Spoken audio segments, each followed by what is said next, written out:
मंगलम भगवान वीरो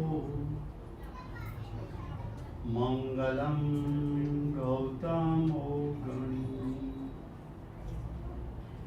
मंगलम कुंद कुंदार्यो जैन धर्मोस्तु मंगलम। ओंकार बिंदु संयुक्तम नित्यं जयन्ति योगिनः कामदं मोक्षदं चैव ओंकाराय नमो नमः। अहोपकार जिनवर्णो कुंदनो ध्वनि दिव्यनो चीन कुंद ध्वनियाप्या अहो आगुरु कानो तुझ ज्ञान ध्यान नो रंग हमया दर्श रहो ओ शिव पद तक तुझ संग माता।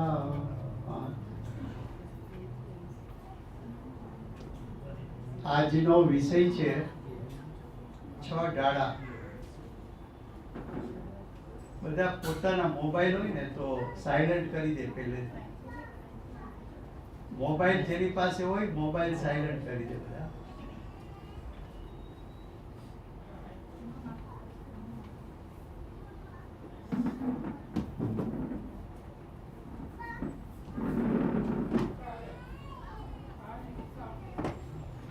ડાળા પુસ્તક પણ છે અને 6 ડાળાને સંક્ષેપથી કઈ રીતે સમજાવી શકાય એના માટે આ ફ્લાયર પણ છે, નોટબુક પણ છે।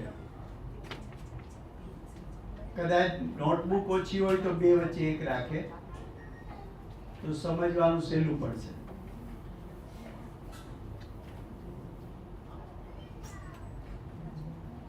આ 6 ડાળા નામનું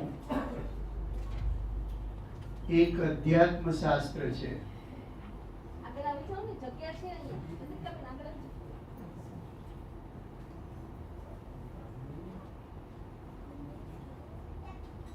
તમે લોકો પેલા આગળ આવી જાઓ ને, બધા છે જગ્યા ઘણી। અને હવે કોઈ લેટ આવે ને તો કોઈને આગળ લાવવાનો આગ્રહ ન રાખે, બરોબર છે? આપણે સ્વાધ્યાયમાં ધ્યાન આપીએ, જ્યાં જગ્યા હોય ત્યાં બેસી જાય।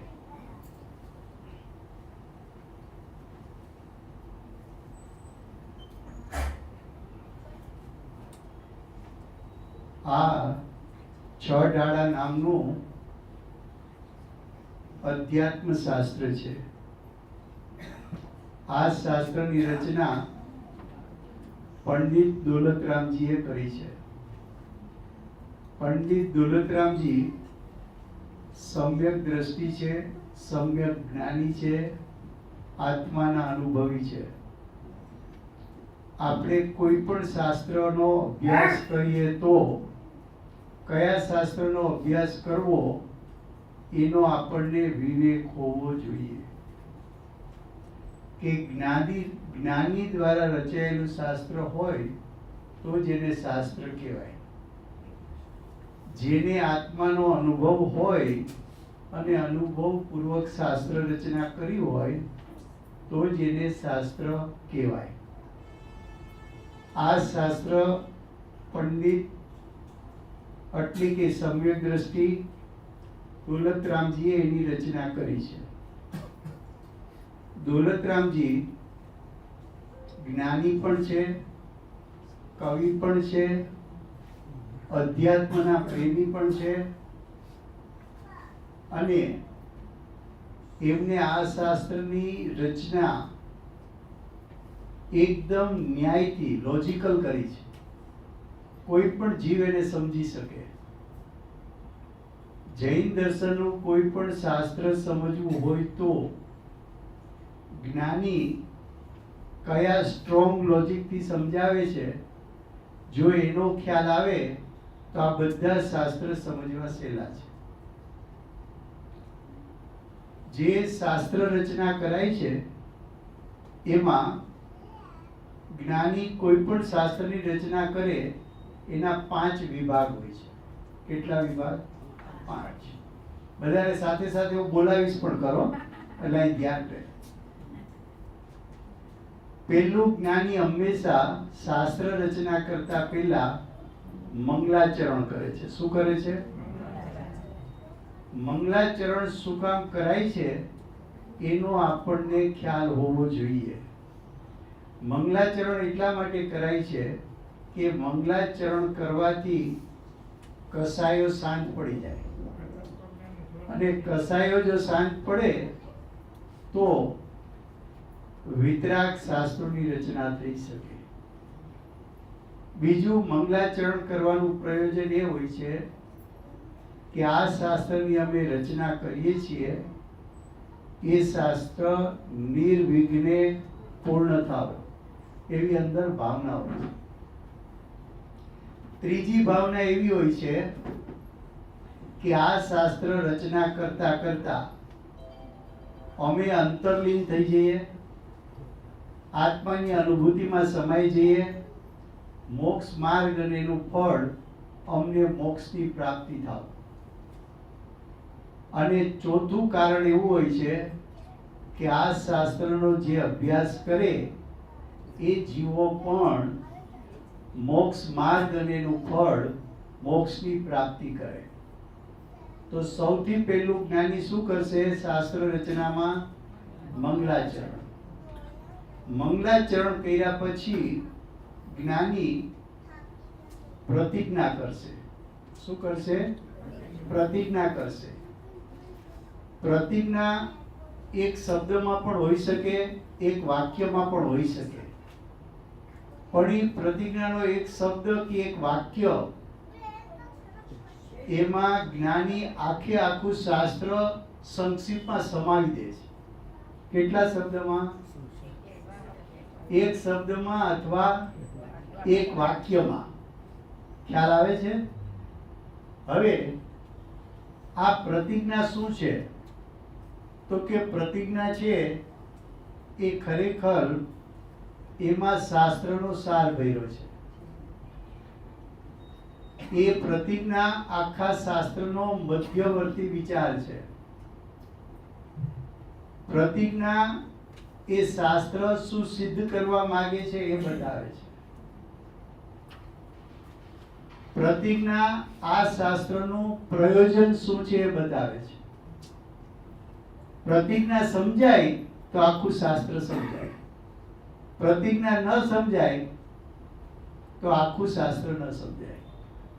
જેમ ભગવત કુંકુંદાચાર્ય દેવે પ્રતિજ્ઞા કરી કે હું સમયસાર ને કહીશ, તો એ સમયસાર એક શબ્દમાં આખું શાસ્ત્ર એટલે કે 9 અધિકાર ને 415 ગાથા સમાઈ ગઈ છે. તો કે જ્ઞાની એક શબ્દમાં આટલું બધું આપણે કહી શકે? તો કે જ્ઞાની છે એ શ્રુત જ્ઞાન લબ્ધિના ધારક હોય છે. એ લબ્ધિને કારણે એની કહેવાની પદ્ધતિમાં એક શબ્દની અંદર એટલો ઊંડાણપૂર્વક ભાવ ભરી દે કે એમાં આખું શાસ્ત્ર સમયસાર એટલે 9 અધિકાર ને 415 ગાથા સમાઈ જાય. નિયમસાર એક શબ્દમાં 12 અધિકાર અને 187 ગાથા સમાઈ જાય. પ્રવચન સારની એક લીટીની પ્રતિજ્ઞામાં 3 અધિકાર ને 275 ગાથા સમાઈ જાય. ખ્યાલ આવે છે? તો કે પહેલું શું કરે? મંગલાચરણ. બીજું પ્રતિજ્ઞા. પછી પ્રતિજ્ઞામાં જે કેવું છે એનો સંક્ષિપ્ત વિસ્તાર કરશે, ટૂંકામાં વિસ્તાર. જો ટૂંકા વિસ્તારથી તમે સમજી જાઓ તો કઈ જાજુ કેવું નથી. પણ સંક્ષિપ્ત વિસ્તારમાં તમે ન સમજી શકો તો વિશેષ વિસ્તાર કહેવાય. તો વિશેષ વિસ્તાર કહેવાય. તો પહેલું સ્ટેપ મંગલાચરણ, બીજું સ્ટેપ પ્રતિજ્ઞા, ત્રીજું સ્ટેપ સંક્ષિપ્ત વિસ્તાર, ચોથું સ્ટેપ વિશેષ વિસ્તાર અને છેલ્લે આખા શાસ્ત્રનો ઉપસાર કે આખા શાસ્ત્ર અમે કીધું એનો સાર શું છે. તો એ આચાર્ય ભગવાન છેલ્લે કહેશે અને સાથે એમ કહેશે કે મેં જે પ્રતિજ્ઞા કરી હતી એ મેં આ વિસ્તાર કરીને એને સિદ્ધ કરી છે. તો આપણને કોઈ પણ શાસ્ત્રના અભ્યાસ કરતી વખતે આ 5 વાતનો ખ્યાલ હોવો જોઈએ. હવે આ જે 6 ઢાળા છે એમાં ઢાળાનો અર્થ કરવો છે ઢાલ. શું કરવો છે? લડાઈમાં ઢાલ શેના માટે હોય? સ્વના રક્ષણ માટે. સ્વના રક્ષણ માટે. એમ સંસાર છે એના રક્ષણ માટે આ શાસ્ત્ર છે, આ ઢાલ છે. 6 ઢાળ કેમ કીધી? તો કે આ શાસ્ત્રમાં 6 પ્રકરણ છે, 6 પ્રકરણ છે, 6 ચેપ્ટર છે, એટલે એને 6 શબ્દ આપ્યો. બીજું, દરેક ઢાળમાં જે પદ આપ્યા છે એમાં 6 પ્રકારના છંદથી રચના કરી છે. કેટલા પ્રકારથી? 6 પ્રકાર. તો એ જે 6 પ્રકારના રાગ આપ્યા છે એમાં ચોપાઈ છે, બદ્રી છે, જોગીરાસા છે, રોલાછંદ છે, ચાલ છે, હરિગીત છે, એવા 6 પ્રકારના રાગ આપેલા છે. આ 6 ઢાળામાં સૌથી પહેલું પંડિતજી શાસ્ત્ર રચના કરતી વખતે મંગલાચરણમાં કેવળ જ્ઞાનને વંદન કરે છે. કયા જ્ઞાનને? કેવળ જ્ઞાનને. કેવળ જ્ઞાન એવું છે કે જે મોહ રાગ દ્વેષથી રહિત થયેલું જ્ઞાન છે. કેવળ જ્ઞાન એવું જ્ઞાન છે કે એક સમયમાં 3 કાળ 3 લોક એકી સાથે જણાઈ જાય. કેવળ જ્ઞાન યુગપદ જ્ઞાન છે. કેવું જ્ઞાન છે? યુગપદ એટલે એકી સાથે જાણી લેનારું જ્ઞાન છે. કેવળ જ્ઞાનને નમસ્કાર કેમ કર્યા છે? તો કે સંસારનો ત્યાગ થતા મોક્ષની પ્રાપ્તિ થાય ત્યારે શેની પ્રગટતા થાય છે? તો કે કેવળ જ્ઞાનની પ્રગટતા થાય છે. તો કેવળ જ્ઞાનને વંદન કરી અને પંડિત દોલતરામજી આ શાસ્ત્રની શરૂઆત કરે છે. શાસ્ત્ર છે એ ગોખવાનો વિષય નથી. ગોખવાનો વિષય હશે કે ભાવભાષણનો વિષય હશે? તો શાસ્ત્ર ગોખવું કે એનો ભાવ સમજીને ભાવભાષણ કરવું? તો કે એનું ભાવભાષણ કરવું. તમારે આ શાસ્ત્ર માટે સૌથી પહેલા એક જ લીટી યાદ રાખવાની છે. કેટલી? એક લીટી યાદ રહે તો આખું શાસ્ત્ર યાદ રહે. શું કહ્યું? તો આખું શાસ્ત્ર યાદ રહે. તો કે આ શાસ્ત્ર શું સિદ્ધ કરવા માંગે છે એ આપણને ખબર હોય તો આખું શાસ્ત્ર યાદ રહે. તો જુઓ, આ શાસ્ત્ર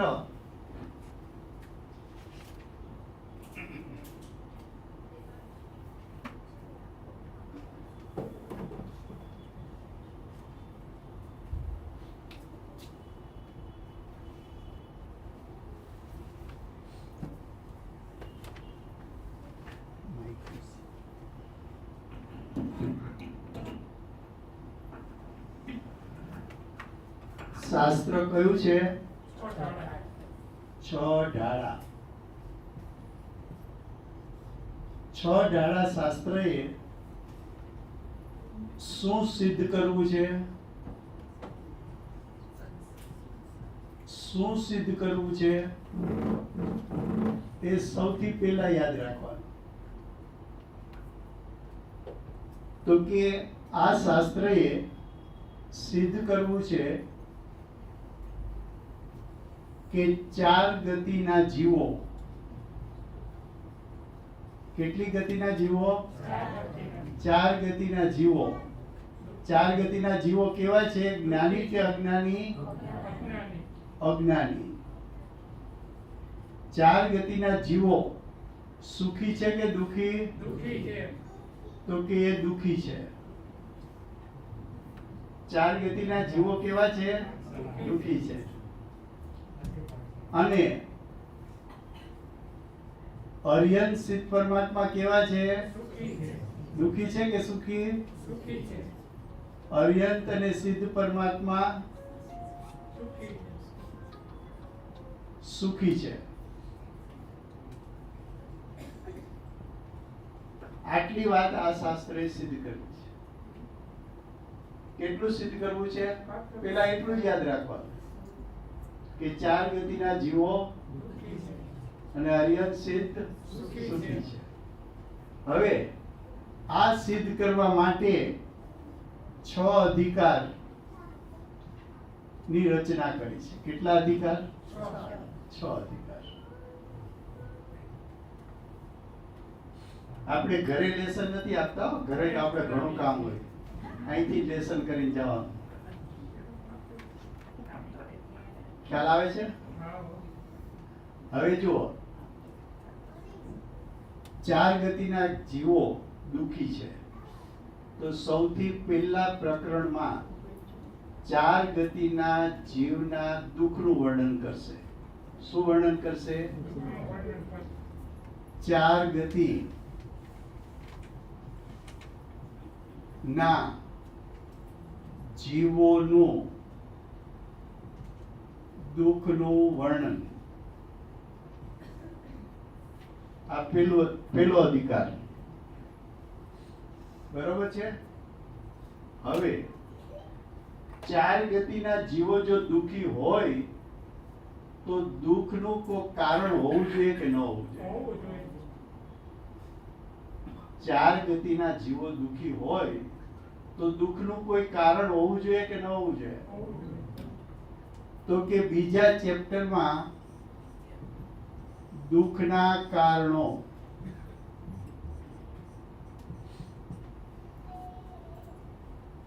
દુઃખના કારણો. હવે આપણે દુઃખી ક્યારથી હશું? અનાદિકાળથી કે આ વર્તમાન ભવથી? તો જીવ દુઃખી છે અનાદિકાળથી.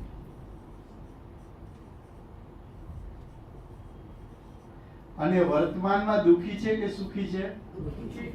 તો કે વર્તમાનમાં દુઃખી છે.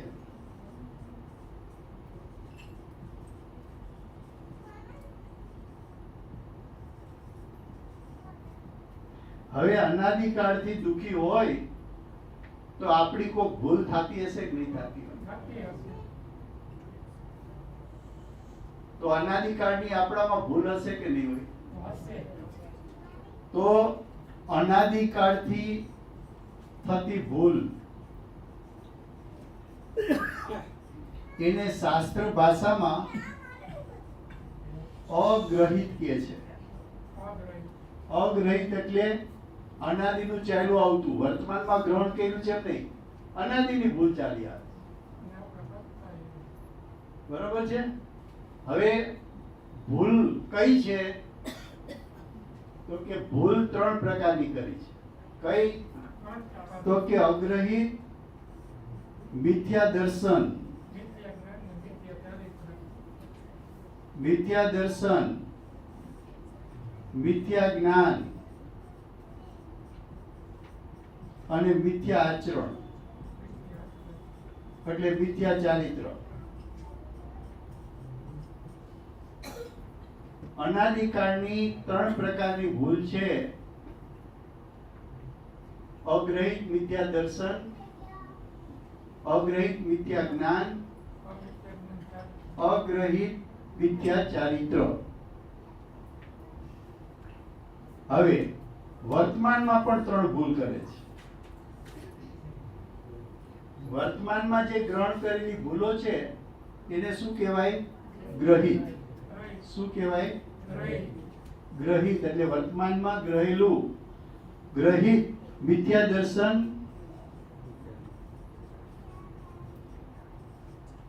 મિથ્યા જ્ઞાન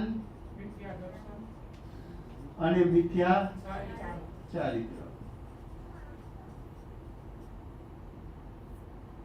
તો બીજા ચેપ્ટરમાં શું બતાવશે? દુઃખના. પેલામાં શું બતાવ્યું? ચાર ગતિમાં આપણે કેવા છીએ? દુઃખી. તેના દુઃખો કેવા કેવાય એનું વર્ણન પછી આપણે હમણાં થોડોક વિસ્તાર કરશું એનો. પેલા આખા શાસ્ત્રનો કન્સેપ્ટ શું છે સમજી લેવાનો. બરોબર છે? માનો કે આપણે ગુરુદેવનું પ્રવચન 6 દાડા ઉપર સાંભળીએ છીએ, એમાં આપણને આવતા વેત ખબર પડી બીજું ચેપ્ટર ચાલે છે, તો તરત જ આપણને ખબર પડવી જોઈએ કે ગુરુદેવ જીવના દુઃખના કારણો બતાવવાના છે. પછી આપણને ખબર પડી કે દુઃખના કારણો અત્યારે કયા બતાવે છે? અનાદિની ભૂલ બતાવે છે કે વર્તમાનની? તો તરત જ તમને પકડાઈ જાય કે અત્યારે અનાદિની ચાલે છે, તો અગ્રહિત મિથ્યા દર્શન જ્ઞાન ચારિત્રની વાત ગુરુદેવ કરશે. પછી જોવાનું કે અગ્રહિત મિથ્યા દર્શન જ્ઞાન ચારિત્રમાંથી કઈ વાત ચાલે છે. તમને ફટાફટ ગુરુદેવના પ્રવચન સાથે તમે તાલ મિલાવી શકો. ખ્યાલ આવે છે?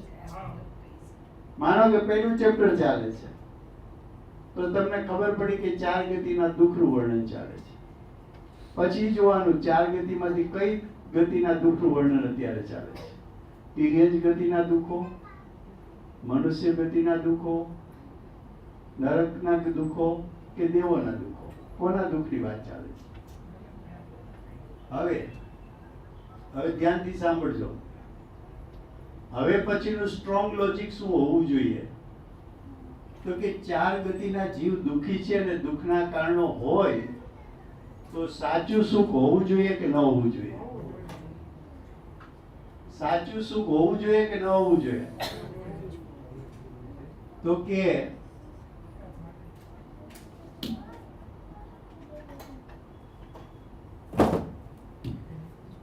ત્રીજું,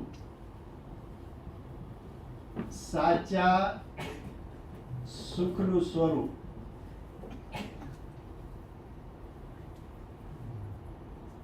સાચું સુખ આમાં જેટલા બેટા છે એમાં કોને સુખ જોઈએ છે? બધાને સુખી થવું.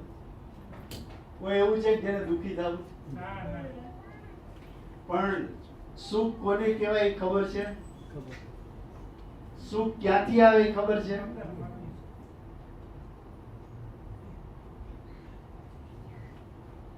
તો કે તમને ગળપણ જોતું હોય તો કોની પાસે માંગો? કે ગળપણ કોનો સ્વભાવ છે એની પાસે માંગો. તમે કોની પાસે માંગો? સાકર પાસે, ખાંડ પાસે. કેમ?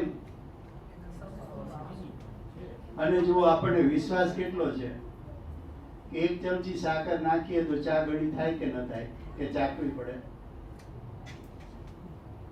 અને બીજો વિશ્વાસ કેટલો છે કે ગળપણ આવશે તો સાકરમાંથી જ આવશે, છે કે નથી? અને ખટાશ જોતી હોય તો કોની પાસે માંગો? કેમ? એનો સ્વભાવ છે. ખારાશ જોતી હોય તો કોની પાસે માંગો?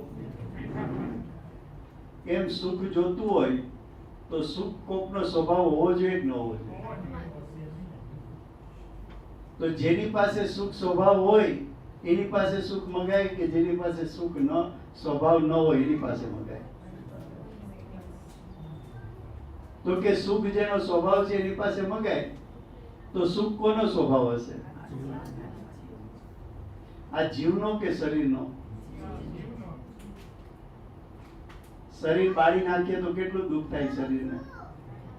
જરાય નહીં. કેમ? તો દુઃખ કોને થાય? શરીરને ન થાય, દુઃખ કોને થાય? જીવને, આત્માને. હવે દુઃખ જીવને એટલે આત્માને થતું હોય તો સુખ પણ કોને થવું જોઈએ? તો સુખ સ્વભાવ શરીર પાસે હશે કે આત્મા પાસે હશે? તો સુખની માંગણી આત્મામાંથી કરવાની કે બહારથી કરવાની? આપણે માંગણી ક્યાંથી કરીએ? કેટલા રૂપિયા હોય તો સુખી જવાય? કા મોટો બંગલો બનાવીએ સરસ તો મજા આવે કે ના આવે? કે પાછો સાફ કરવો કરે તો દુખી થાય? સારી ગાડી આવે તો સુખ લાગે કે ન લાગે? પાછી અથડાય તો દુઃખ થાય કે ન થાય? પૈસા આવે તો સુખ લાગે કે ના લાગે? પછી પૈસા કોક ખાઈ જાય તો?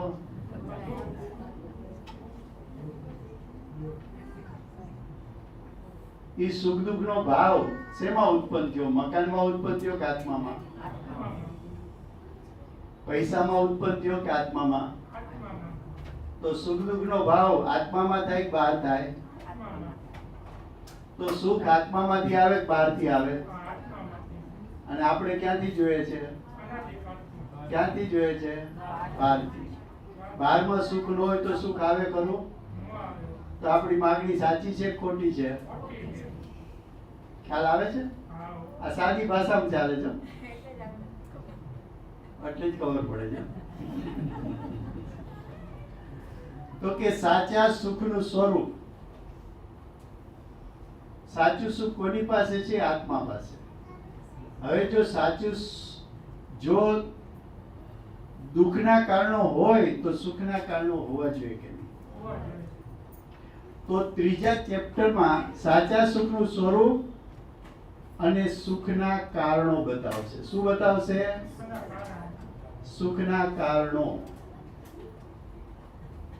હવે જો દુઃખના કારણો મિથ્યા દર્શન, મિથ્યા જ્ઞાન, મિથ્યા ચારિત્ર હોય તો સુખના કારણો શું હોવા જોઈએ? તો કે સુખના કારણો સમ્યક દર્શન, સમ્યક દર્શન, સમ્યક જ્ઞાન અને સમ્યક ચારિત્ર. આટલા વિષયમાંથી ત્રીજા ચેપ્ટરમાં આટલો વિષય લીધો છે. સુખનું સાચું સ્વરૂપ, સુખના કારણો, સમ્યક દર્શન, જ્ઞાન, ચારિત્રની પરિભાષા અને સમ્યક દર્શનનું સ્વરૂપ. આટલું ત્રીજા ચેપ્ટરમાં લીધું. કયા ચેપ્ટરમાં લીધું? ત્રીજા ચેપ્ટરમાં. ચોથા ચેપ્ટરમાં સમ્યક જ્ઞાનનું સ્વરૂપ. કોનું સ્વરૂપ? સમ્યક જ્ઞાનનું સ્વરૂપ.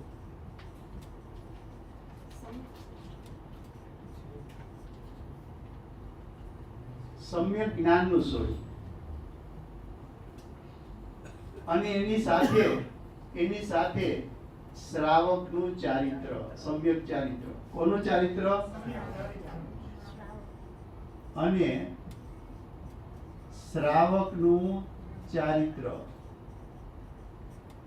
શ્રાવકના ચારિત્રમાં 12 પ્રકારના વ્રતનું સ્વરૂપ લીધું. શેનું લીધું? 5 પ્રકારના દેશવ્રત, ગુણવ્રત અને શિક્ષાવ્રત. એટલે 12 અણુવ્રતનું સ્વરૂપ. તો સમ્યક દર્શન, જ્ઞાન, ચારિત્ર પ્રગટ થયા પછી જ્ઞાની વ્રત લીએ તો કેવા વ્રત લીએ એનું સ્વરૂપ બતાવ્યું છે. અજ્ઞાનીના વ્રત સાચા હોય કે જ્ઞાનીના? જ્ઞાનીના. આપણે જીવ હશું કે શરીર? જીવ. આપણે જીવ હોય તો જીવની ક્રિયા ધર્મ કહેવાય કે શરીરની ક્રિયા? કોની ક્રિયા ધર્મ કહેવાય? જીવની ક્રિયા. જીવની કઈ ક્રિયા ધર્મ કહેવાય? મોહ, રાગ, દ્વેષ, ક્રોધ, માન, માયા, લોભ કરવા એ કે છોડવા એ? છોડવા. તો શરીરની ક્રિયા કરવી કે ના કરવી? શરીરની ક્રિયા મુખ્ય હશે કે જીવની ક્રિયા મુખ્ય હશે? પછી એનું સ્વરૂપ આવશે ત્યારે બતાવશું. બરાબર છે? તો સમ્યક જ્ઞાન અને શ્રાવકનું ચારિત્ર એટલે અણુવ્રત. કોનું સ્વરૂપ બતાવ્યું છે ચારિત્રમાં? અણુવ્રત. ત્યાર પછી આ ચોથા ચેપ્ટરમાં બતાવ્યું. હવે 5મા ચેપ્ટરમાં એમ બતાવ્યું 12 ભાવના.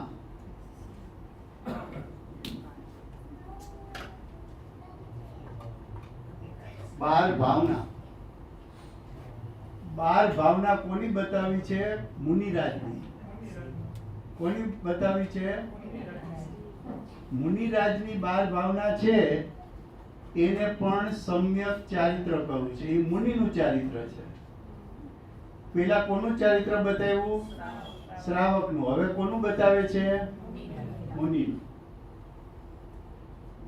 બાર ભાવના. પછી મુનિનું વિશેષ ચારિત્રમાં બતાવે છે મુનિરાજનું ચારિત્ર. એમાં 5 મહાવ્રત, 5 સમિતિ, 3 ગુપ્તી, 5 પ્રકારના આચાર, 6 પ્રકારના આવશ્યક, 12 પ્રકારના તપ, ધ્યાન, એ બધું સ્વરૂપ મુનિના ચારિત્રમાં બતાવે છે. તો આ સમ્યક દર્શન, આ સમ્યક જ્ઞાન અને આ બંનેમાં સમ્યક ચારિત્ર બતાવવું છે. શું બતાવવું છે?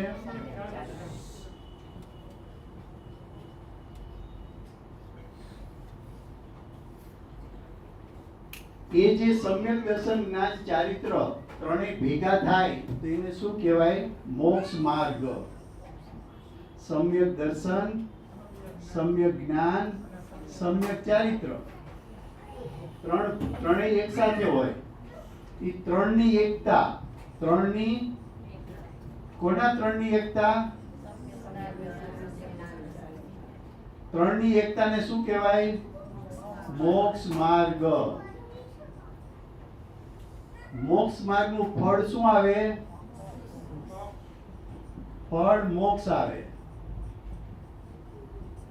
એમાં અરિયંત પરમાત્માને ભાવ મોક્ષ હોય છે. અરિયંત પરમાત્માને કયો મોક્ષ છે? ભાવ મોક્ષ. અને સિદ્ધ પરમાત્માને ભાવ અને દ્રવ્ય મોક્ષ બંને છે. ભાવ મોક્ષ અને દ્રવ્ય મોક્ષ. તો જેને મોક્ષની પ્રાપ્તિ થઈ એ અરિયંત અને સિદ્ધ પરમાત્મા સુખી છે કે દુખી છે? સુખી છે. સુખી છે કે પૂર્ણ સુખી છે? પૂર્ણ સુખી છે. તો આખા શાસ્ત્રમાં શું સિદ્ધ કરવું છે? 4 ગતિના જીવો દુખી છે. અરિયંત સિદ્ધ પરમાત્મા સુખી છે. આટલું સિદ્ધ કરવા માટે કેટલા અધિકાર છે? 6. પહેલા અધિકારમાં શેનું વર્ણન છે? 4 ગતિના દુઃખનું વર્ણન. જો દુઃખ હોય તો શું હોવું જોઈએ? દુઃખના કારણો. જીવ ક્યાંથી દુઃખી છે? વર્તમાનમાં દુઃખી છે કે નથી? છે. જો અનાદિકાળથી દુઃખી છે તો જીવની ભૂલ અનાદિકાળથી ચાલી આવે છે કે નથી ચાલી આવતી? અનાદિકાળની ભૂલને શું કહેવાય? અગ્રહિત. ભૂલ શું છે? મિથ્યા દર્શન, મિથ્યા જ્ઞાન, મિથ્યા ચારિત્ર. વર્તમાનમાં ભૂલ કરે છે એને શું કહેવાય? ગ્રહિત મિથ્યા દર્શન, ગ્રહિત મિથ્યા જ્ઞાન, ગ્રહિત મિથ્યા ચારિત્ર. હવે 4 ગતિના જીવો દુઃખી હોય અને દુઃખના કારણો હોય તો સામે સાચું સુખ હોવું જોઈએ. તો સાચા સુખનું સ્વરૂપ શું અને સાચું સુખ હોય તેના કારણો શું? જો દુઃખના કારણો હોય તો સુખના કારણો હોવા જોઈએ. ખ્યાલ આવે છે? સિમ્પલ લોજિક જ છે આમાં. હવે ન સમજાય એવું કઈ છે? હાવ સહેલું છે જૈન ધર્મ. સ્ટ્રોંગ લોજિક થી સમજો તો સાવ સહેલું છે. અઘરું કઈ છે જ નહીં. હો, ઘણા એમ કે કાંજી સ્વામી વાળા અમને ન સમજાય. આમાં ન સમજાય એવું છે? ખ્યાલ આવે છે?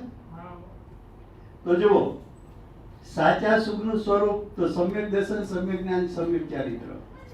આ 3 વાતમાંથી ત્રીજા ચેપ્ટરમાં સાચા સુખનું સ્વરૂપ શું કહેવાય? સુખના કારણો કેટલા? એ 3 કારણોની પરિભાષા એટલે વ્યાખ્યા શું અને એમાંથી એકનું વર્ણન કર્યું સમ્યક દર્શન. પછીના ચેપ્ટરમાં કોનું વર્ણન કર્યું? સમ્યક જ્ઞાન. અને કોનું ચારિત્ર? સાચું ચારિત્ર પાંચમા ગુણસ્થાનથી શરૂ થાય. સાચું ચારિત્ર જ્ઞાની સિવાય કોઈને હોય નહીં. ખ્યાલ આવે છે? હવે શ્રાવક પછી કયું પદ આવે? મુનિનું. તો મુનિરાજ 12 ભાવના ભાવે એ પણ સમ્યક ચારિત્ર છે. અને મુનિરાજ 5 મહાવ્રત લે, 5 સમિતિ પાડે, 3 ગુપ્તી પાડે, 5 પ્રકારના આચાર પાડે, 6 આવશ્યક પાડે, 12 પ્રકારના તપ પાડે, ધ્યાન કરે. એ બધું શું છે? મુનિરાજનું ચારિત્ર. એનું વર્ણન છેલ્લા ચેપ્ટરમાં કર્યું છે. સમ્યક દર્શન જ્ઞાન ચારિત્ર 3 ની એકતા કરો તો એને શું કહેવાય? 3 હોય જ છે સાથે, હોય 3 સાથે જ, પેલા પછી કઈ ન હોય. તો એને શું કહેવાય? મોક્ષ માર્ગ. મોક્ષ માર્ગનું ફળ શું આવવાનું છે? મોક્ષમાં કોણ છે? અર્યંત અને સિદ્ધ. અર્યંત પરમાત્મા, એને કયો મોક્ષ છે? ભાવ મોક્ષ. સિદ્ધ પરમાત્માને કયો મોક્ષ છે? અર્યંત અને સિદ્ધ પરમાત્મા ને મોક્ષ થયો તો હવે દુઃખ છે કે દુઃખ ટળી ગયું? હવે સુખી છે કે દુઃખી છે? સુખી છે કે પૂર્ણ સુખી છે? કાયમ માટે. હવે કોઈ દિવસે ફરી પાછા સંસારમાં આવવાના. પેલા આટલી વાત સમજાણી, હવે આગળ ચલાવીએ.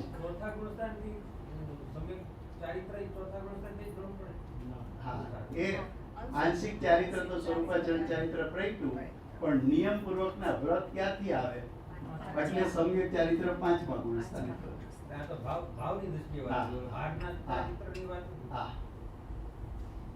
સમ્યક દ્રષ્ટિ થયો એટલે ચારિત્ર તો છે આંશિક.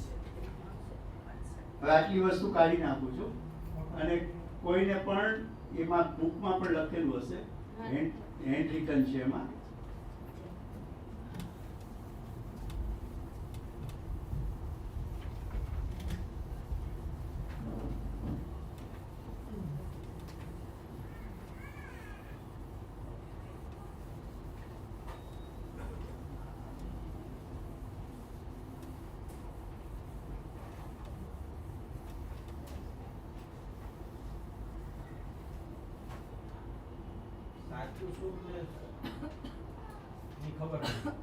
સાચા સુખની ખબર, સાચા દુઃખની ખબર, ના દુઃખની ખબર, દુઃખની સાચા દુઃખની ખબર પડે, સુખની ખબર પડી.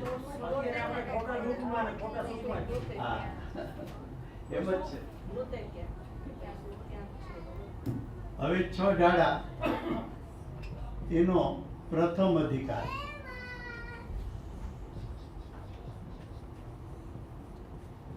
પ્રથમ અધિકાર શેનો હતો?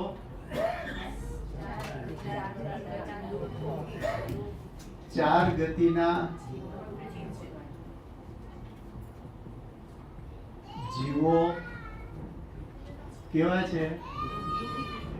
દુખી છે. હવે 4 ગતિના નામ કોણ બોલશે? બોલો. 4 ગતિના નામ. મનુષ્ય ગતિ. ક્રમમાં કોણ બોલશે? ક્રમમાં, સાચા ક્રમમાં. સાચો ક્રમ 4 નો. પહેલી ગતિનું નામ કયું બોલવું જોઈએ? પહેલી તિર્યક ગતિ, પછી નરક ગતિ, પછી મનુષ્ય ગતિ, પછી દેવ ગતિ. હવે જુઓ, જે દુઃખનું વર્ણન છે એ શાસ્ત્રોએ 3 પ્રકારે કર્યું છે. કેટલા પ્રકારે કર્યું છે? 3 પ્રકારે. એક સંયોગ અપેક્ષાએ દુઃખો, એનું વર્ણન. કયા? સંયોગ અપેક્ષા. બીજું કર્મના ઉદયમાં જોડાવાથી ઉત્પન્ન થતા દુઃખો, તો કર્મ સાપેક્ષ દુઃખોનું વર્ણન.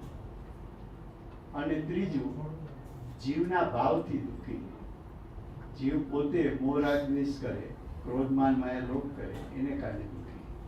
તો 3 પ્રકારે વર્ણન હોય. એક સંયોગ અપેક્ષાએ દુઃખનું વર્ણન, કર્મ સાપેક્ષ વર્ણન અને જીવના ભાવથી. એમાં 6 ડાળાએ સંયોગ અપેક્ષાએ દુઃખનું વર્ણન લીધું છે. મોક્ષ માર્ગ પ્રકાશકે કર્મ સાપેક્ષ દુઃખનું વર્ણન કર્યું છે અને અધ્યાત્મ શાસ્ત્રો સમયસર આદિ એને જીવના ભાવની મુખ્યતાથી દુઃખનું વર્ણન કર્યું છે. એમાં અહીંયા દુઃખનું વર્ણન છે, અહીંયા દુઃખનું વર્ણન છે સંયોગ અપેક્ષાએ દુઃખ. કયા અપેક્ષાએ?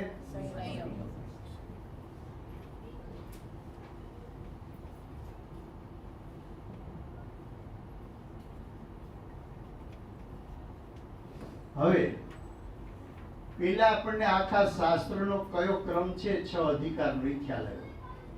બરાબર છે? હવે પેલા ચેપ્ટરનું સ્ટ્રોંગ લોજિક શું છે?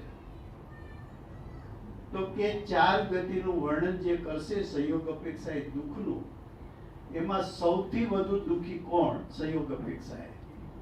પછી સંયોગ અપેક્ષાએ એનાથી ઓછા દુઃખી કોણ? પછી સંયોગ અપેક્ષાએ એનાથી ઓછા દુઃખી કોણ? પછી સંયોગ અપેક્ષાએ એનાથી પણ ઓછા દુઃખી કોણ? એ રીતે 4 ગતિનું વર્ણન કર્યું છે. તો હવે સંયોગ અપેક્ષાએ સૌથી વધુ દુઃખી હોય તો તિર્યંચ હશે કે નારકી?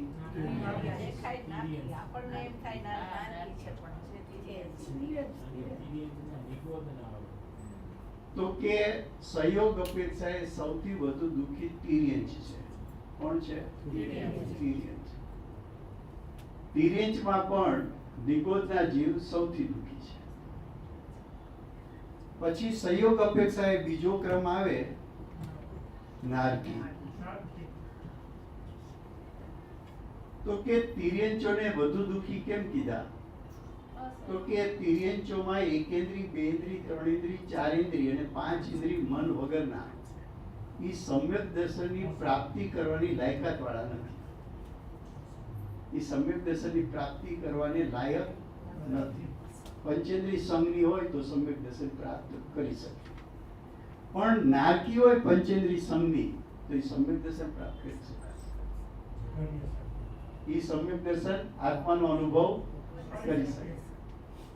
હવે પહેલો ક્રમ છે તિર્યંચ, બીજો ક્રમ છે ત્રીજો ક્રમ છે મનુષ્ય, ચોથો ક્રમ છે દેવ. 4 ગતિ થઈ. તિર્યંચ ગતિ, નારકી, મનુષ્ય અને દેવ. તો સંયોગ અપેક્ષાએ સૌથી વધુ દુઃખી, એનાથી ઓછા દુઃખી, એનાથી ઓછા દુઃખી, એનાથી ઓછા દુઃખી છે. તો બધા દુઃખી છે. ઓછું વધતું દુઃખ એ સંયોગ અપેક્ષાનું છે. અને બધા છે તો મોહી રાગી દ્વેષી, એટલે છે તો બધા દુઃખી છે. દેખીતી રીતે તો નાટકી વધારે સંયોગ અપેક્ષા નથી જાવ દેખાડવા. ઓલું જે તમે કીધું પંચેન્દ્રી સંગની છે ને, હા, એટલે ઈ પોતે હિતનો વિચાર કરી શકે એવું ત્યાં છે. પણ એકેન્દ્રી, બેન્દ્રી, ત્રણેન્દ્રી, ચારેન્દ્રી મન વગેરેના પંચેન્દ્રી હિતનો વિચાર કરી શકે એવા સંજોગો એના નથી. નરગતિમાં સમ્યક દર્શન થઈ શકે થઈ શકે છે. તિર્યંચમાં થાય પણ પંચેન્દ્રી સંગની હોય તો, નહીંતર નહીં. જગન્ય શક્તિ હોય ને, હા આરતીમાં જગન્ય શક્તિ હોય, હા. શક્તિના કારણે ઈ પામી શકે. હા, 2 કારણથી પામી શકે કે પૂર્વના સંસ્કાર લઈને આવ્યો હોય થઈ શકે. હવે તિર્યંચ ગતિમાં હવે પાછું એ જ લોજિક તમારે વાપરવાનું છે કે તિર્યંચ ગતિનો ક્રમ કેવી રીતે કરવો. તો કે તિર્યંચ ગતિના ક્રમમાં પણ તમારે એમ લેવાનું કે તિર્યંચમાં સૌથી વધુ દુઃખી કોણ? તો કે નિગોદ. નિગોદ કેટલા પ્રકારની? તો કે એક નિત્ય નિગોદ અને બીજી. તો નિત્ય નિગોદમાં જીવ ક્યાંથી છે? અનાદિથી. તો પેલું વર્ણન નિત્ય નિગોદનું થશે કે ઇતર નિગોદનું? તો કે નિત્ય નિગોદ. જો તમારે તો એક લોજિક જ યાદ રાખવાનું છે, પછી તો એમની મેળે તમારા અંદરથી જવાબ આવશે. ખ્યાલ આવે છે? હા. આપણા પગ ઉપર ઊભા થઈ જવાનું સ્વાધ્યાય કરવા માટે, કોઈ ઉપર ડિપેન્ડ નહીં રહેવાનું. ખ્યાલ આવે છે? હા. તો જુઓ, નિત્ય નિગોદનો જીવ દુખી, ઇતર નિગોદનો જીવ દુખી. નિગોદના જીવ એટલે આ બટેટા, ડુંગળી, લસણ બધાના જીવ છે એ કેવા કહેવાય? આપણે જૈનો કંદમૂળ શું કામ ત્યાગ કરીએ છીએ? કંદમૂળ ત્યાગ કરવા પાછળ એનું સ્ટ્રોંગ લોજિક શું છે? તો કે જુઓ,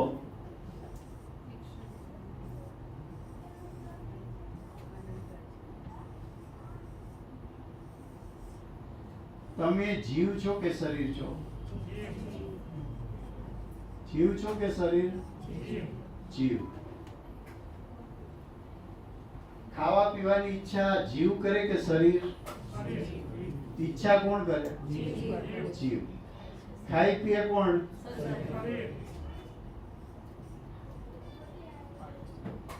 જીવે ઈચ્છા ખાવા પીવા માટે કોના માટે કરી? જીવ માટે શરીર કોણ છે? પાડોશી છે. એટલે ખાવા પીવાનું કોને આપો છો? પાડોશી. પાડોશી માટે જેલમાં જવાય કે ન જવાય? પાડોશી માટે જવાય કે ન જવાય? હવે જુઓ, ઈચ્છા કરે જીવ, ઈચ્છા કરે એ કર્મથી બંધાય કે ન બંધાય? આ શરીરને ટકાવવા માટે, આ શરીરને ટકાવવા માટે જીવે નક્કી કરવાનું છે કે જેમાં જીવહિંસા હોય એવો ખોરાક દેવો કે જીવહિંસા રહિત ખોરાક. આ મળે છે કોને બધું? અને બંધાય છે કોણ? ઈચ્છા કરનાર. બરોબર છે? એટલે ખરેખર બંધાણું કોના માટે? બરોબર છે? આપણી બાજુમાં કોઈક અમેરિકન રહેતો હોય તો ગામમાંથી આપણે તાજું માંસ લઈને એના માટે લઈ આવીએ કે ન લઈ આવીએ? કાકું કામ ન લઈ આવે? ખાઈ અને લાવવાનું પાપ એવું જ અહીંયા છે કે નહીં? આ પાડોશી છે, આ અમેરિકન છે. એ ખાવા માટેનું પાપ કોણ કરે? તો શરીર ટકાવવા માટે આપણને વિવેક હોવો જોઈએ કે કયો ખોરાક શરીર માટે આપવો કે ના આપવો. પછી એવો નિયમ લેવાનો ને કે અમે તો આઠમ ચૌદસ નથી ખાતા, બાકીના દિવસે ખાય છે.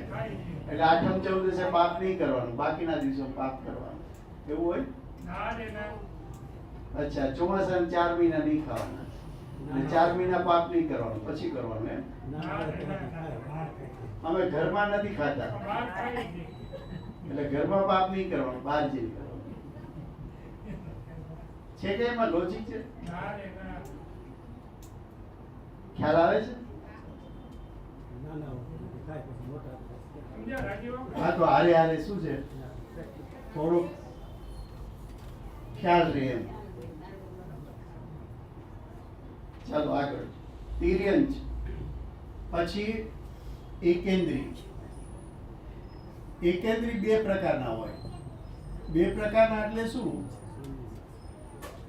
કે એક શરીરમાં અનંત જીવ રહે અને એક શરીરમાં એક જ જીવ રહે. તો એક શરીરમાં અનંત જીવ રહે એ ક્યાં છે? નિગોદમાં. ક્યાં છે? એટલે તમે સોયની અણી ઉપર બટેટાની કટકી લો, એમાં જીવ કેટલા? કેટલાને મારવાનું પાપ? પુરુષાર્થ સિદ્ધિ ઉપાય તો બટેટાનો દ્રષ્ટાંત આપીને 1000 વર્ષ પહેલા આચાર્ય ભગવંતે લખ્યું. બટેટાનો દ્રષ્ટાંત આપી તો એકેન્દ્રી જીવ, બેઇન્દ્રી, એના દુઃખનું વર્ણન, 3 ઇન્દ્રી, એના દુઃખનું વર્ણન, પછી 4 ઇન્દ્રિય એના દુઃખનું વર્ણન, પછી 5 ઇન્દ્રિય પણ મન વગર, 5 ઇન્દ્રિય મન વગર એના દુઃખનું વર્ણન, અને 5 ઇન્દ્રિય મન વાળા, આ બધાના દુઃખનું વર્ણન તિર્યંજ ગતિમાં આવશે. બરાબર? પેલા આટલો ખ્યાલ રાખવાનો કે તિર્યંજમાં કોના દુઃખોનું વર્ણન આવશે, તો કે આટલું આવશે. પછી નારકીમાં દુઃખનું વર્ણન એટલે નરક કેટલી છે, તો કે નરક 7 છે. નરક 7 નું સ્ટ્રોંગ લોજિક શું યાદ રાખવાનું, સાતમાંથી ચાલુ કરો. તો કે પહેલી નરક કરતા બીજી નરકમાં દુઃખ વધુ, અનંત ગણું. બીજા કરતા ત્રીજામાં એનાથી અનંત ગણું, ત્રીજા કરતા ચોથામાં એનાથી અનંત ગણું, ચોથા કરતા પાંચમામાં એનાથી અનંત ગણું, પાંચમા કરતા છઠ્ઠામાં એનાથી અનંત ગણું, છઠ્ઠા કરતા સાતમામાં. પછી નરકમાં રહેવાનો કાળ, પહેલી નરક કરતા બીજી નરકનો કાળ વધારે, બીજા કરતા ત્રીજી નરકનો કાળ, ત્રીજી કરતા ચોથી નરકનો કાળ, ચોથી કરતા પાંચમી નરકનો કાળ, પાંચમા કરતા છઠ્ઠા નરકનો કાળ, છઠ્ઠા કરતા સાતમા નરકનો કાળ. હવે પહેલી નરકમાં ઓછામાં ઓછું રહેવાનું 10,000 વર્ષ, ઓછામાં ઓછું, વધીને 1 સાગરોપણ. બીજી નરકમાં 1 થી 3 સાગરોપણ, ત્રીજી નરકમાં 3 થી 7 સાગરોપણ, અને છેલ્લામાં 23 થી 33 સાગરોપણ. સાગરોપમ, પલ્યોપમનો તો અર્થ જે નાનો છે, સાગરોપમ તો ઘણું મોટું છે. વ્યવહાર પલ્યના અસંખ્યાત ગુણા કરો,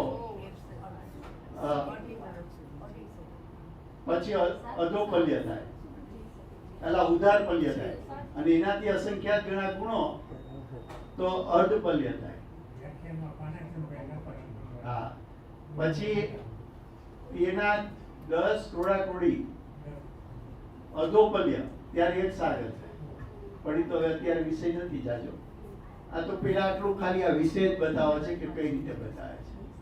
હવે નારકમાં તમે વિચાર કરો કે મનુષ્ય જીવન કેટલું, 50 વર્ષ. એ 100 વર્ષમાં તમે જે પાપ બાંધ્યું કોઈ કારણસર એવું, તો 100 વર્ષની સામે અહીંયા રહેવાનો કાળ કેટલો, મિનિમમ.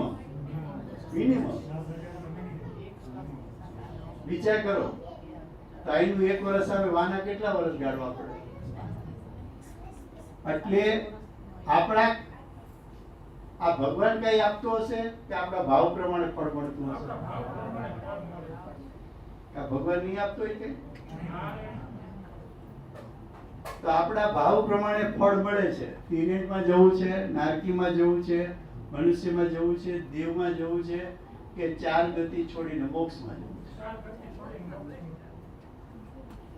આ તિર્યંજ અને નરક ગતિ પાપ ભાવથી મળે છે. શેનાથી મળે છે? અને મનુષ્ય અને દેવ ગતિ પુણ્ય ભાવથી મળે છે.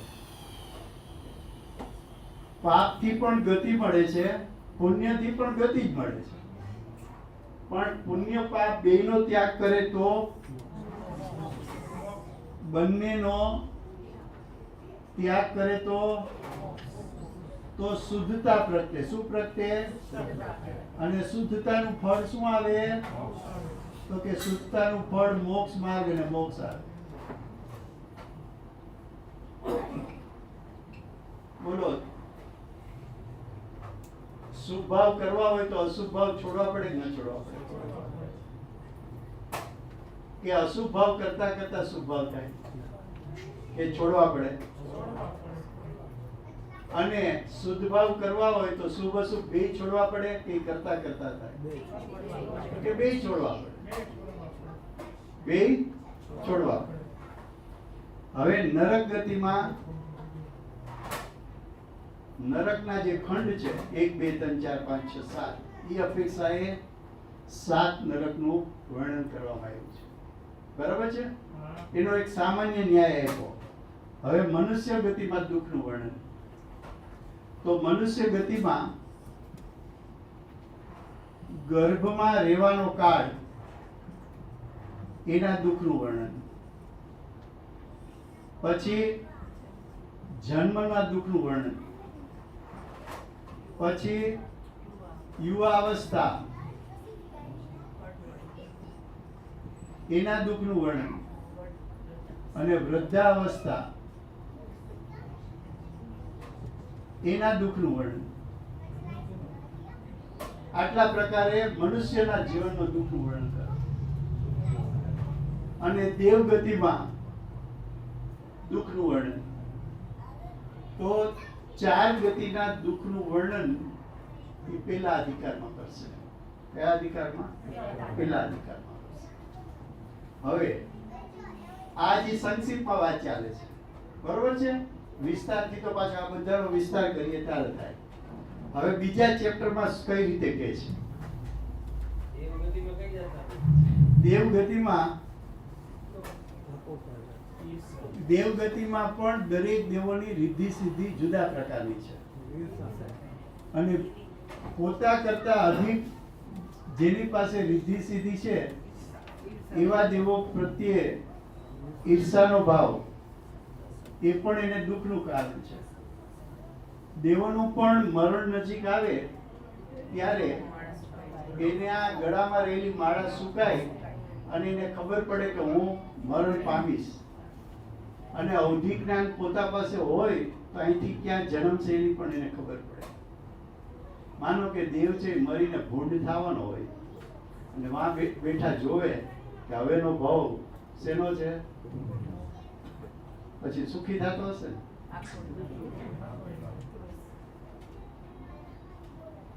ક્યાંય પણ અનેક પ્રકારના દુઃખ છે. બરોબર છે? કારણ કે એ બધું શુભભાવનું ફળ છે, વિતરાગતાનું ફળ નથી. શેનું ફળ છે? અને શુભભાવ ગતિનું કારણ છે કે મુક્તિનું કારણ છે? ગતિનું કારણ છે. અને ગતિઓમાં દુઃખ છે કે સુખ છે? પેલા સામાન્ય ન્યાય સમજવાનું બધું. ખ્યાલ આવે છે?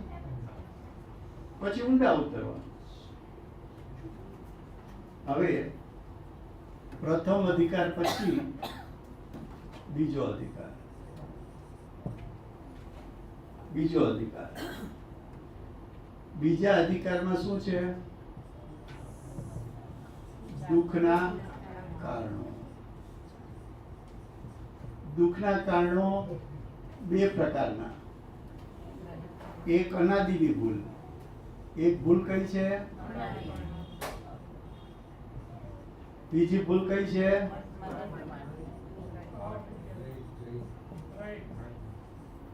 પેલા સાદા શબ્દમાં અનાદિની ભૂલ.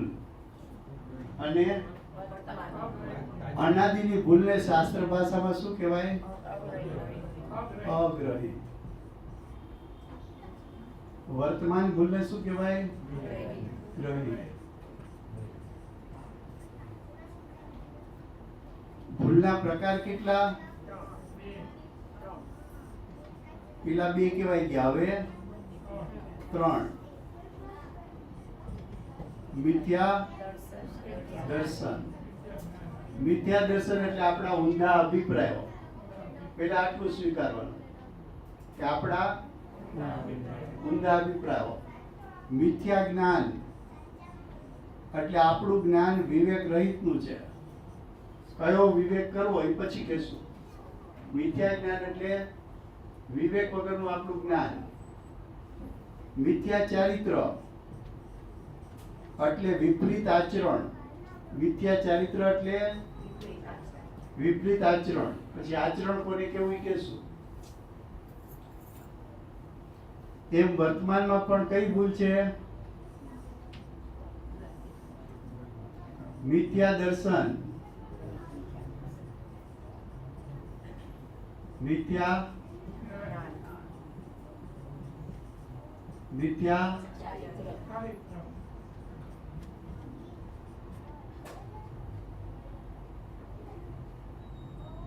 મિથ્યા દર્શન વર્તમાનમાં ભૂલ. તો કે વર્તમાનમાં પેલા તું એટલું નક્કી કર કે કયા સાચા દેવશાસ્ત્ર ગુરુ કહેવાય. સાચા દેવ કોણ? સાચા ગુરુ કોણ? સાચા શાસ્ત્રો કયા? તો કે એનો સામાન્ય ન્યાય શું? તો કે એનો સામાન્ય ન્યાય એ કે ભગવાન વિતરાગી હોય કે રાગી દ્વેષી હોય? તો પેલા એ નક્કી કર કે વિતરાગી ભગવાન ગમે કે રાગી દ્વેષી. પછી ભગવાન કેવા હોય? ક્રોધી હોય કે ક્ષમાયુક્ત? ભગવાન શણગાર વાળા હોય કે ત્યાગ વાળા હોય? ભગવાન સંસારી હોય કે વૈરાગવંત હોય? હવે એના ઉપરથી પેલા નક્કી કરો કે ભગવાનનું પેલા બાહ્ય સ્વરૂપ કેવું છે. હાથમાં હથિયાર રાખ્યું હોય તો એ હથિયાર શેનું પ્રતીક છે? ક્રોધનું ને ભયનું. કા ક્રોધનું કા ભયનું. હથિયાર માણસ ક્યારે રાખે? હથિયાર ક્યારે રાખે? કા કોક પ્રત્યે ક્રોધ હોય અને કા ભય હોય. તો ભગવાન ક્રોધી કે ભયભીત હોય? તો ક્રોધિત ભયભીત એવા પ્રતીક જેને હાથમાં રાખ્યા છે એને ભગવાન કહેવાય કે ન કહેવાય? ખ્યાલ આવે છે? દર્શન કરતા પહેલા નક્કી કરવું કે આ જેના દર્શન કરું છું ને એ ભગવાનનું સ્વરૂપ વિતરાગ છે કે નથી. અને વિતરાગ ન હોય માથું નમાવીએ તો આપણને ખબર નથી કે આ દેવ કોણ હોય. આપણું આ માથું છે એ 5 રૂપિયાનું શ્રીફળ હશે, જ્યાં આવે ત્યાં વધારી નાખવા. એમ હોય? એવું હોય કે ન હોય? મહેતાભાઈ, એવું હોય કે ન હોય? કોના પ્રત્યે શ્રદ્ધા છે એના પ્રત્યે તમે પણ જેના પ્રત્યે શ્રદ્ધા છે એ વિતરાગી છે કે નહીં પેલા એટલું વાત છે. તો શ્રદ્ધા સાચી તો ખ્યાલ આવે છે? ગુરુ કોને કહેવા? ભાવ પરિવર્તન કરીને ગુરુ કહેવા કે ખાલી વસ્ત્ર પરિવર્તન કરીને ગુરુ કહેવા? ભાવ પરિવર્તન કોને કહેવાય? મોરાગ્નિશ છોડે એને કે મોરાગ્નિશ રાખે એને? તો ગુરુ કોને કહેવા? સમ્યક દર્શન જ્ઞાન ચારિત્ર એટલે આત્માની અનુભૂતિ છે એને ગુરુ કહેવા કે ખાલી વસ્ત્ર પરિવર્તન કરે? કોઈ ભગવા વસ્ત્ર પહેરી લે, કોઈ સફેદ વસ્ત્ર પહેરી લે, કોઈ વલકલના વસ્ત્ર પહેરી લે, કોઈ ચામડાના વસ્ત્ર પહેરી લે, કોઈ શરીર પ્રત્યે ભૂભૂતિ લગાવી દે એટલે એને આત્મજ્ઞાન થઈ ગયું હોય? તો આત્મજ્ઞાન ન થયું હોય તો એને ગુરુ કહેવાય કે ન કહેવાય? એ મોક્ષ માર્ગમાં છે કે નથી? અને જે મોક્ષ માર્ગમાં નથી એને ગુરુ કહેવાય કે ન કહેવાય? તો દેવ શાસ્ત્ર ગુરુ. શાસ્ત્ર કેવા હોય? જેનાથી વિતરાગતા પ્રગટ થાય એવા શાસ્ત્ર વંચાય કે જેનાથી સંસાર વધે એવા શાસ્ત્ર વંચાય? પેલા સામાન્ય તો ખબર પડવી જોઈએ ને પેલા આપણને, પછી તત્વની વાત ઊંડી તો પછીની વાત છે. ખ્યાલ આવે? તો આ બધી વર્તમાનમાં આપણી ભૂલ છે. ચારિત્ર કોને કહેવાય? વિતરાગ ભાવને ચારિત્ર કહેવાય કે શુભ ભાવને? અને આત્માની વિતરાગ ક્રિયાને ચારિત્ર કહેવાય કે શરીરની ક્રિયાને? આહારનો ત્યાગ કરીએ તો એને ચારિત્ર કહેવાય કે ભાવમાંથી મોહ રાગદ્વેષને ત્યાગ કરીએ તો ચારિત્ર કહેવાય? મોહ જીવ કરતો હશે કે પરપદાર્થ કરાવતા હશે? તો જે મોહ કરે એને મોહ ત્યાગવાની જવાબદારી છે કે સામેના પદાર્થોની જવાબદારી છે? મોહ કોઈ કરાવ્યો કે આપણે કર્યો? તો છોડવાની જવાબદારી કોની? ખ્યાલ આવે છે? મિથ્યા દર્શન, મિથ્યા જ્ઞાન, મિથ્યા ચારિત્ર આ બધી વર્તમાનની જે ભૂલ છે અનાદિની ભૂલ શું ચાલી આવે છે કે આપણને અનાદિકાળથી એમ લાગે છે કે અશુભ ભાવ છોડવા જોઈએ અને શુભ ભાવ કરવા જોઈએ, એવું લાગે છે કે નહીં? પણ શુભ ભાવનું ફળ શું આવે? ગતિ કે સંસાર કે મોક્ષ? તો કોઈ નિયમ લાગે છે કે પુણ્ય અને પાપ બેય છોડી દે અને વિતરાગતા પ્રગટ કરી દે, એવો ભાવ આવે છે? એવો ભાવ નથી આવતો તો અનાદિની ભૂલ. આ શરીર કોનું? હા.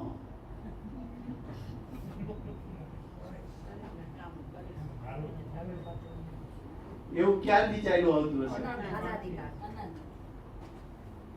એક દિવસનું બાળક હોય, ગ્લુકોઝનું પાણી આપો તો પી જાય ને કડવાણી બહાર કાઢી નાખે. કોઈ એને શીખડાયું હશે કે શીખીને આવ્યો હશે? શીખીને આવ્યો હશે. એની શરીર પ્રત્યે મોહ છે કે નથી? અને જેવા ભાવ કરીએ એવું ફળ મળે કે ન મળે? શરીર પ્રત્યેનો મોહ હોય તો પછીના ભાવમાં શું મળે? એટલે ગતિ મળે કે ન મળે? પેલા ખ્યાલ આવે સામાન્ય. તો આ અનાદિની ત્રણેય ભૂલ આવે છે. ચારિત્ર એટલે તો બહારનું જ સમજે છે કે આ શરીરની ક્રિયા કરી એટલે ચારિત્ર. આત્મા હારે જાણે કે નિસ્બત હતી. દાન કરી એટલે ચારિત્ર. એટલે દાન કરે પૈસા વાળો એ મોક્ષે જતો હશે ને? કે મોહ રાગદ્વેષ ત્યાગે મોક્ષે જતો હશે? તો જો બીજા અધિકારમાં મિથ્યા દર્શન, મિથ્યા જ્ઞાન, મિથ્યા ચારિત્ર શાસ્ત્ર ભાષાની દ્રષ્ટિએ કોને કીધું કે સાત તત્વનું જેવું સ્વરૂપ છે એવા સ્વરૂપથી વિપરીત માનવું. સાત તત્વનું સ્વરૂપ વિપરીત માનવું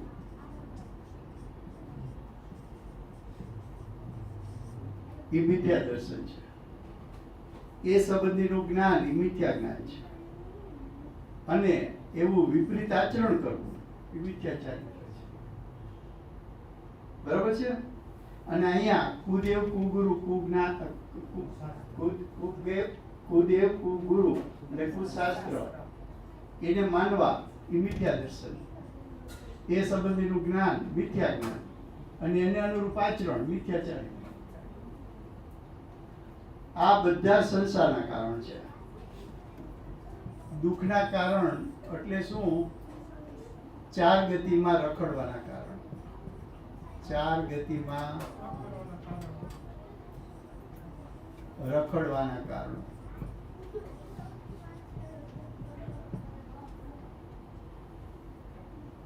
આટલું બતાવવું છે બીજી ઢાળમાં.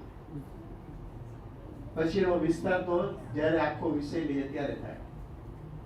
હવે ત્રીજા ચેપ્ટરમાં શું બતાવવું છે?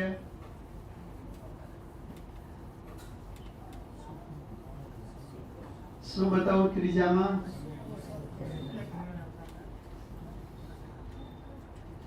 અમને ખીમચંદભાઈ ભણાવતા ત્યારે કહેતા કે આ સભામાં બેઠા છે ને એ બધા સજ્જન છે કે અહીંયા શીખડાયું હોય ને પછી અહીંયા જ મૂકીને જાય.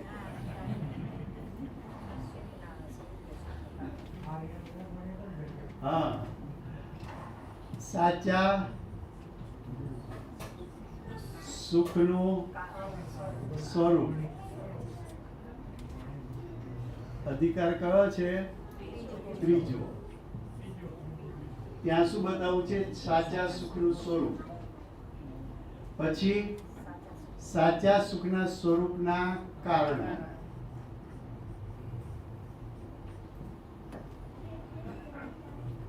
પહેલા તારે એટલું જ નક્કી કરવાનું છે કે સાચું સુખ કોને કેવું અને ક્યાંથી મળે. વિશ્વના બધા જીવો એક જ મતમાં એક મત છે કે મારે સુખી થવું છે. છે કે નહીં? આખા વિશ્વમાં બધાને કહીએ કે સુખી કોને થવું છે, તો કેટલા લોકો હાથ ઊંચો કરે? મારે વધારે સુખી થવું છે. અત્યારે એ દુઃખી છે એવું માનવા વાળા એવો એક મત નથી. એવો નથી વાત. ઘણા તેમ છે કે અમારે ઘરના ઘર છે, ફરિયામાં નળ છે, છોકરાઓ લાઈનસર છે, અમે તો સુખી છીએ. તમે ક્યાં દુઃખની વાતો કરો છો? હે? અમારે 2 બેડરૂમ જોઈએ, 4 બેડરૂમ, 6 બેડરૂમ છે. વાપરવા મહિને લાખ રૂપિયા જોઈએ, આવક 10 લાખની છે. બરોબર ને? 1 ગાડી જોઈએ, 5 ગાડી છે. પાણી માંગી ત્યાં દૂધ મળે છે. અમે દુઃખી ક્યાં છીએ? એટલે તમે ટાલવાળાને દાંતે વેચવા ગયા છો એટલે પહેલા ખબર પડી.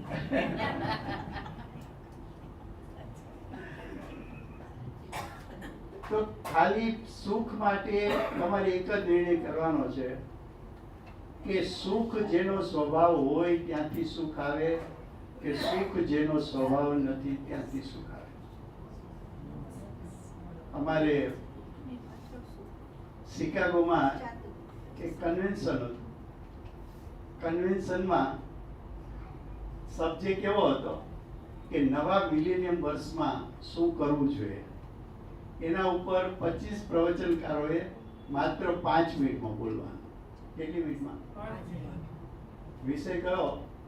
કે નવા મિલેનિયમ વર્ષમાં શું કરવું જોઈએ. એટલે એમાં મારે બોલવાનું હતું 5 મિનિટ.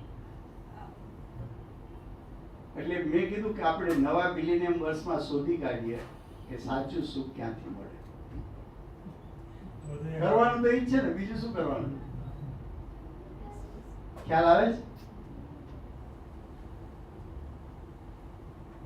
તો જો સાચું સુખ માટે સિમ્પલ લોજિક શું છે કે તમને કોઈ પણ વસ્તુ વ્યવહારમાં પણ કંઈ જોતી હોય તો તમે જેનો જેવો સ્વભાવ છે ત્યાંથી માગણી કરો છો. હમણાં આપણે કહ્યું કે ગળપણ જોઈએ છે તો કયા ડબ્બામાં હાથ જાય? અને કેટલો વિશ્વાસ છે કે 1 ચમચી સાકર નાખી પછી ચા ચાખો છો કે વિશ્વાસ છે કે ગળી થઈ છે?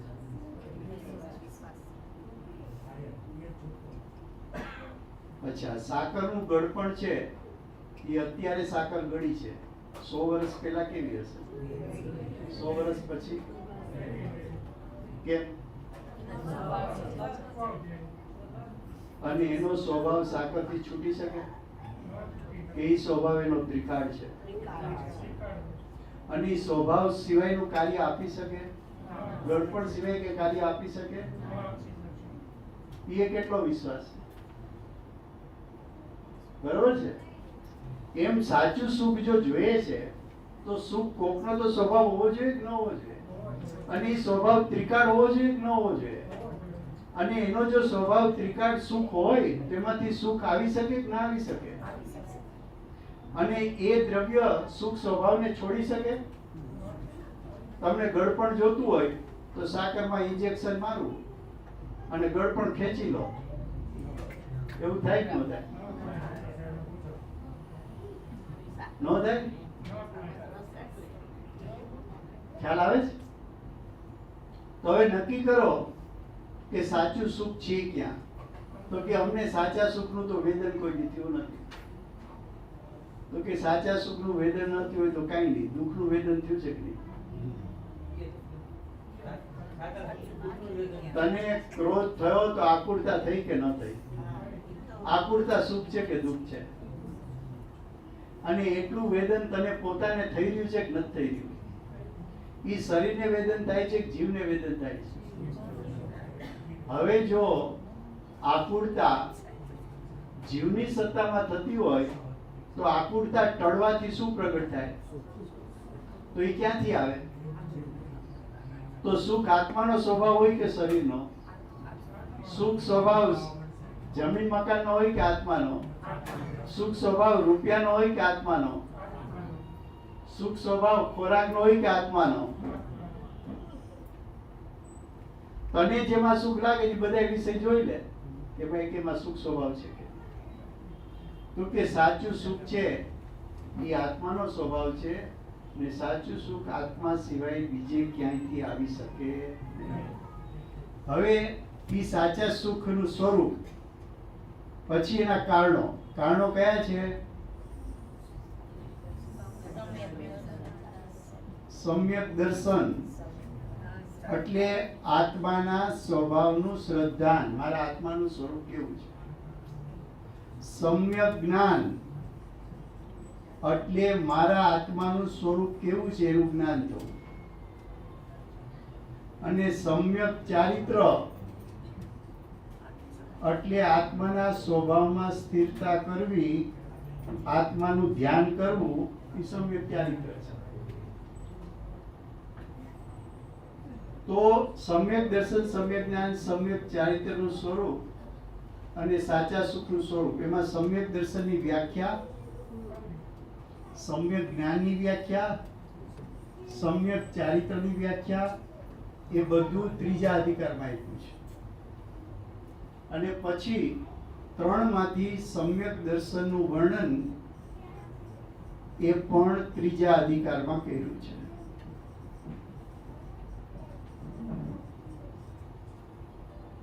હવે આપણી પાસે 5 મિનિટ છે, એટલે આપણે જેટલો વિષય ચાલ્યો છે એટલા વિષયને રિવિઝન કરીએ છીએ. બરાબર છે?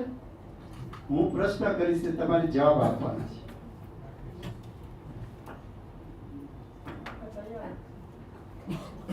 કયું શાસ્ત્ર છે? કોણે રચના કરી છે? દોલતરામજી. દોલતરામજી જ્ઞાની છે કે અજ્ઞાની? જ્ઞાની છે. દોલતરામજી જ્ઞાની છે, તો કોના રચેલા શાસ્ત્રો વંચાય? જ્ઞાનીના રચેલા. 6 ડાળામાં સિદ્ધ શું કરવું છે? 4 ગતિના જીવો દુઃખી છે અને હરિયન સિદ્ધ પરમાત્મા સુખી છે. એને સિદ્ધ કરવા કેટલા ચેપ્ટર લખ્યા છે? અધિકાર કેટલા લખ્યા છે? 6. પહેલા અધિકારનું નામ શું છે? પહેલા અધિકારમાં શું કહ્યું છે? 4 ગતિના જીવો દુઃખી છે. બીજા ચેપ્ટરમાં દુઃખના કારણો. ત્રીજા ચેપ્ટરમાં સાચા સુખનું સ્વરૂપ અને કારણો. દુઃખના કારણો કેટલા છે? પેલા 2 કયા? અનાદિની ભૂલ, વર્તમાન ભૂલ. અનાદિની ભૂલને શું કહેવાય? અગ્રહી. વર્તમાન ભૂલને શું કહેવાય? ગ્રહી. હવે દુઃખના કારણો 3 કયા? મિથ્યા દર્શન, મિથ્યા ચારિત્ર. ત્રીજું ચેપ્ટર શેનું છે? સાચા સુખનું સ્વરૂપ અને તેના કારણો. તેના કારણો કેટલા છે? કયા કયા? સુખ સ્વભાવ કોનો છે? આત્માનો. ત્રીજા ચેપ્ટરમાં શું શું આપ્યું છે? સાચા સુખનું સ્વરૂપ, એના કારણો અને ત્રણેય કારણોની વ્યાખ્યા અને સમ્યક દર્શનનું સ્વરૂપ વર્ણન. ચોથા ચેપ્ટરમાં શું છે? સમ્યક જ્ઞાન અને શ્રાવકનું ચારિત્ર. શ્રાવકના ચારિત્રમાં શું લીધું છે? 12 પ્રકારના વ્રતનું, અણુવ્રતનું સ્વરૂપ. 5મા ચેપ્ટરમાં કોનું ચારિત્ર છે? મુનિનું ચારિત્ર. મુનિના ચારિત્રમાં શું લીધું છે? 12 ભાવના. અને 6થા ચેપ્ટર શેનું છે? સમ્યક ચારિત્રનું. કોનું ચારિત્ર બતાવ્યું છે? મુનિરાજનું. એ ચારિત્રમાં શું શું કીધું છે? 5 મહાવ્રત, સમિતિ, 3 ગુપ્તિ, 6 આવશ્યક, 12 તપ, ધ્યાન વગેરે. બરાબર છે? હવે સમ્યક દર્શન, જ્ઞાન, ચારિત્ર 3ની એકતાને શું કહેવાય? મોક્ષ માર્ગ. એનું ફળ શું આવે? મોક્ષ. મોક્ષમાં કોણ છે? અર્યંત અને સિદ્ધ. સુખી છે કે દુઃખી છે? ઇતિ સિદ્ધમ. આ સિદ્ધ થઈ ગયું. ચાલો, સમય થઈ ગયો છે. હવે પેલા બહેનો ત્યાં આપણે દિગંબરવાડીમાં જમવાનું છે, તો બહેનો જાય અને 5 મિનિટ પછી 10 મિનિટ પછી ભાઈઓ પણ જાય. બરાબર છે? મીટિંગ નહીં રાખી આજે, પછી પાછી કરશું.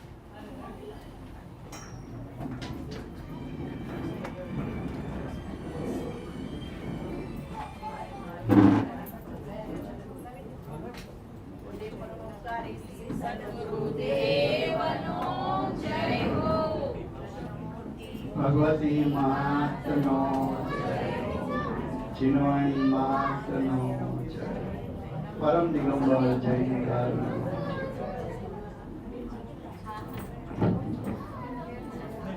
એ સમ્યક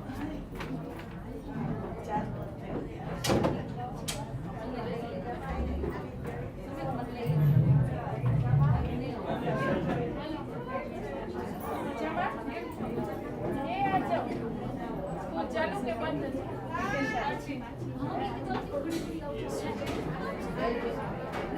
હા,